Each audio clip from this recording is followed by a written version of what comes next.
Hello guys, तो स्वागत है आज के हमारे न्यू ब्लॉग में। तो आज मैं दिखाने वाला हूँ वृंदावन का दूसरा दिन। अगर आपने पहला दिन का ब्लॉग नहीं देखे तो आपको डिस्क्रिप्शन में लिंक मिल जाएगा। हमने जहाँ पर स्टे किया था हमारे जस्ट सामने ही प्रेम मंदिर है।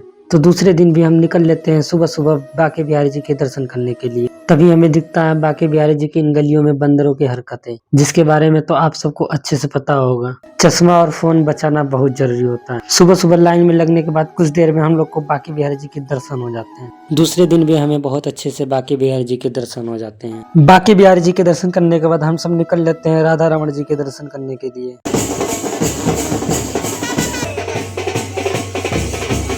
यह मंदिर वृंदावन के सबसे प्राचीन और पवित्र मंदिर में से एक है। यहाँ भगवान श्री कृष्ण को राधा रमन के रूप में पूजा जाता है। इस मंदिर की स्थापना लगभग 1542 ईस्वी में गोपाल भट्ट गोस्वामी जी ने की थी।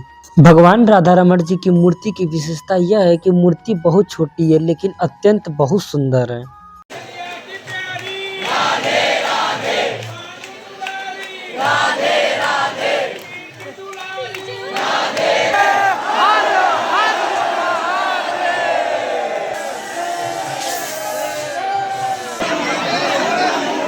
इस मंदिर में एक बहुत प्रसिद्ध परंपरा है। यहाँ 500 साल से एक पवित्र अग्नि लगातार जल रही है। उसी अग्नि से भगवान के लिए भोजन बनाया जाता है। राधा रमन जी के पास में यह गोपीश्वर मंदिर, यह मंदिर वृंदावन के सबसे प्राचीन और रहस्यों में से एक मंदिर है। कथा के अनुसार जब भगवान श्री कृष्ण वृंदावन में रास लीला कर रहे थे तब भगवान शिव को उस दिव्य लीला को देखना चाहते थे, लेकिन उस रास लीला में सिर्फ गोपियां ही प्रवेश कर सकती थी। तब भगवान शिव जी ने गोपी का रूप धारण कर रास लीला में प्रवेश लिया। इसी कारण शिव जी को यहाँ गोपेश्वर महादेव के नाम से पूजा जाता है। यह मंदिर निधिवन और यमुना घाट के दोनों के पास में ही है। अगर आप आते हैं तो यहाँ पे दर्शन जरूर करें। इस मंदिर की खास परंपरा यह है कि रात में शिव जी को गोपी के रूप में श्रृंगार किया जाता है। यहाँ से कुछ ही दूर पर गोपीनाथ मंदिर है। गोपीनाथ मंदिर, यह नाम भगवान श्री कृष्ण के उस रूप को दर्शाते हैं जो ब्रज की गोपियों के साथ प्रेम लीला करते थे। गोपीनाथ जी की मूर्ति स्वयं भगवान श्री कृष्ण जी की लीला से जुड़ी मानी जाती है। यह मूर्ति बहुत प्राचीन और दिव्य मानी जाती है। अब हम आ जाते हैं वृंदावन के सबसे पवित्र और रहस्यमय स्थान में से जो माना जाता है निधि वन। यहाँ के बारे में मान्यता है कि रात के समय में आज भी राधा कृष्ण रास लीला करते हैं। निधि वन के पेड़ बहुत अनोखे हैं।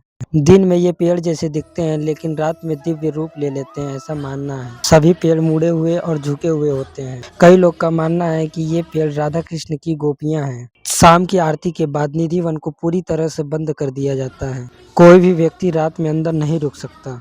मान्यता यह भी है कि रात में राधा कृष्ण जी रास लीला करते हैं, इसी कारण इसे लोग बहुत रहस्यमय स्थान मानते हैं। आप देख सकते हैं निधि वन के पास में जितनी भी घर हैं इसीलिए उनकी खिड़कियां सारे बंद रहते हैं। रंग महल, निधि वन के अंदर एक छोटी सी मंदिर है। यहाँ हर रात बिस्तर सजाया जाता है और पान माखन रखा जाता है। कहा जाता है सुबह सब बिखरा हुआ मिलता है।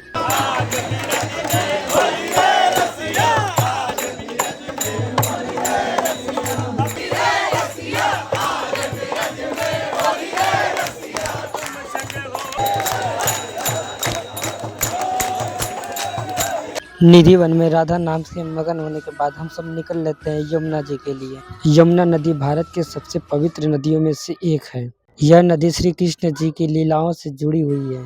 यमुना नदी को सूर्य देव की पुत्री और यमराज की बहन माना जाता है, इसीलिए भाई दूज का त्योहार यमुना नदी से जुड़ा हुआ है। भगवान श्री कृष्ण की कई प्रसिद्ध यमुना नदी के किनारे हुई थी, जिसमें से कालिया नाग दहन, गोपियों के साथ जल क्रीड़ा। आज भी वृंदावन की भक्तियां इन्हीं नदी के तट पर जीवित है। हम सभी ने यहाँ पर वोट राइटिंग भी किया था। वोट राइटिंग के समय यमुना जी का नज़ारा ही अलग। फिर शाम के समय हम सब आ जाते हैं इस्कॉन टेम्पल। यह मंदिर वृंदावन के सबसे प्रसिद्ध और सुंदर मंदिर में से एक। इसे कृष्ण बलराम मंदिर भी कहा जाता है। यह इस्कॉन का मुख्य केंद्र है।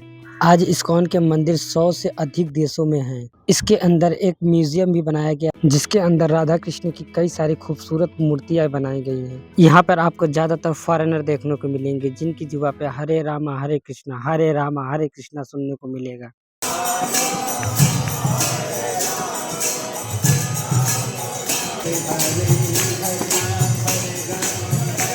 यहाँ से कुछ ही दूर पर आपको प्रेम मंदिर देखने को मिलेगा, जहाँ पर रात के टाइम में कुछ ही अलग ही नज़ारा देखने को मिलता है।